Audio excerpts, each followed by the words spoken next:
উপজেলা আমির বেতারগঞ্জ পৌরসভা, আবুল বাসার নদিয়া উপজেলা আমির পূর্ব, সাবেক আমির জাজিরা উপজেলা, এরপরে জেলা কর্মপরিষদ সদস্য, কর্মপরিষদ সদস্য মাওলানা নাসির উদ্দিন, এরপরে আছেন কর্মপরিষদ সদস্য।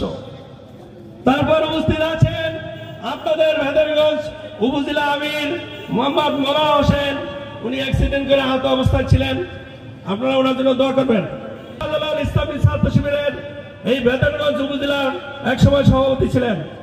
তারপর উপস্থিত আছেন গোসাইরহাট উপজেলার বর্তমান আমির জেলা মজলিস শুরা সদস্য জনাব বেলায়েত হোসেন। তারপরে উপস্থিত আছেন দামোদর উপজেলা আমির জেলা শুরা সদস্য জনাব সাইফুল ইসলাম, মাওলানা সাইফুল ইসলাম। এরপর উপস্থিত আছেন সাবেক ছাত্র নেতা শরীয়তপুর জেলার ইসলামী ছাত্র শিবিরের সাবেক জেলা সভাপতি সৈয়দ মনিরুজ্জামান। তারপরে উপস্থিত আছেন বাংলাদেশ জামাত ইসলামী বেতারগঞ্জ পৌরসভার সম্মানিত আমির জনাব মাওলানা খবির উদ্দিন রমিজি। এরপর উপস্থিত আছেন জেলা শুরা সদস্য ডাক্তার আব্দুল সাত্তার। তারপর উপস্থিত আছেন আমাদের আইনজীবী সম্মানিত সভাপতি, আইনজীবী বিভাগের সম্মানিত সভাপতি অ্যাডভোকেট সিরাজুল হক আকন। তারপর উপস্থিত আছেন বাংলাদেশ জামাত ইসলামী জাজিরা উপজেলার সম্মানিত আমির জেলা মজলিস শুরা সদস্য মাওলানা মোহাম্মদ রুহুল আমিন।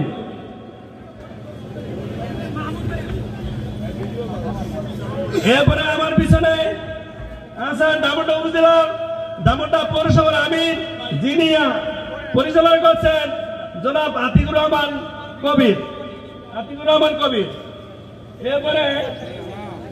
এরপরে উপস্থিত আছেন সম্মানিত ভাইরা, ইতিমধ্যে আমরা দেখতে পেয়েছেন সেক্রেটারি জেনারেল, তিনি ইতিমধ্যে আমাদের মঞ্চে এসে আসন গ্রহণ করছেন ডক্টর মাহমুদ হোসেন।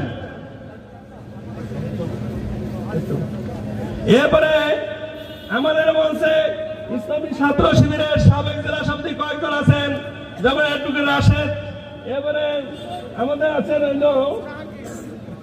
সাবেক জেলা সভাপতি জাহাঙ্গীর ভাই। এরপরে আমাদের বেলাল হোসেন শিবিরের ইসলামী ছাত্র শিবিরের শরীয়তপুর জেলা সভাপতি ছিলেন। এমনি ভাবে আমাদের অনেক দায়িত্বশীল ভাইরা আছেন।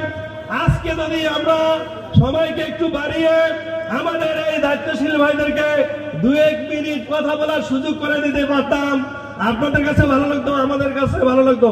সম্মানিত উপস্থিতি, আপনারা দেখেছেন আজকের অভিসাদর আপনাদের সামনে সংক্ষিপ্ত বক্তব্য রাখছেন। আজকে আমরা অত্যন্ত আনন্দিত, আমরা বেতারগঞ্জবাসী গর্বিত যে আমাদের মাঝে মোহতারাম আমির জামাত, বাংলাদেশ জামাত ইসলামীর সম্মানিত আমির, বিশ্ব ইসলামী আন্দোলনের অন্যতম পথিকৃৎ, এদেশের আপামর জনতার গুলোতে তারা আরামে আছে। তারা ব্যবস্থা রাখার কারণে কৃষকরা নিজ মূল্য পাচ্ছে না, রাস্তাঘাটের কথা বলার কোনো অপেক্ষাই রাখে না।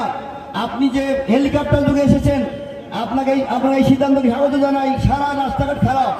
আমি শরীয়তপুরবাসীর পক্ষ থেকে মোহতারাম আমির জামাতকে আমরা জানাই যে আল্লাহ তাআলা যেন আপনাকে এই দেশ পরিচালনার নেতৃত্ব দেন। আপনি আমাদের শরীয়তপুর অবহেলিত মানুষের ভাগ্যের কথা নজর রেখে শরীয়তপুরবাসীর আপনি কল্যাণের জন্য আপনি সিদ্ধান্ত নেবেন।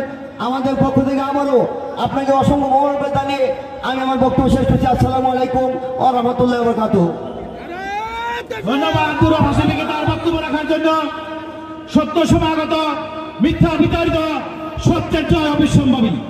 সম্মানিত উপস্থিতি, এ পর্যায়ে আপনাদের সামনে বক্তব্য নিয়ে আসছেন বাংলাদেশ জামাত ইসলামীর কেন্দ্রীয় সহকারী সেক্রেটারি জেনারেল, সাবেক এমপি, সাবেক ছাত্র নেতা জনাব এএইচএম হামিদুর রহমান আজাদ। জনাব এএইচএম হামিদুর রহমান আজাদ।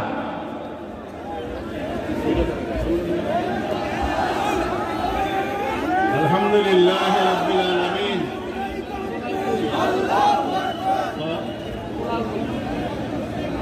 আলহামদুলিল্লাহ রাব্বিল আলামিন।